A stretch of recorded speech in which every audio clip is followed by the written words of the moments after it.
What is up, everybody? This is Jake with TST Industries here doing a quick installation video on these rear spools for this beautiful 2022 Yamaha R7 behind me. Pretty straightforward, pretty easy installation video. We do offer other available options on our website, rear axle sliders, captive chain adjusters as well. This video is going to focus more specifically on just getting these spool sliders on the actual back of the bike. It should be pretty simple, just take a few minutes. Let's go ahead and jump right in. All right, everybody, to go ahead and begin this installation here, we do have both spool sliders and the accommodating hardware. There are two bosses on this swing arm here.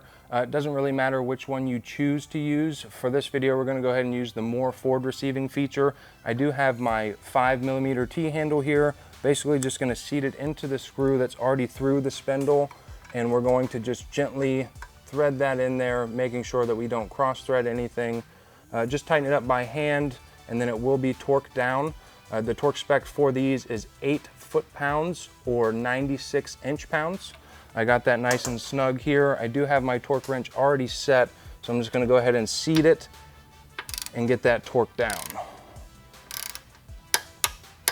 We're good to go there. It's virtually an identical installation on the other side here, pretty straightforward, and we should be good to go. And just like that, we now have paddock stand lifting capabilities on this Yamaha R7. As I mentioned earlier in the video, we do offer a wide variety of lift points, some with and without crash protection. If you are interested in those, please go to the website, tstindustries.com, check them out. If you enjoyed the video, please leave a like, comment, subscribe.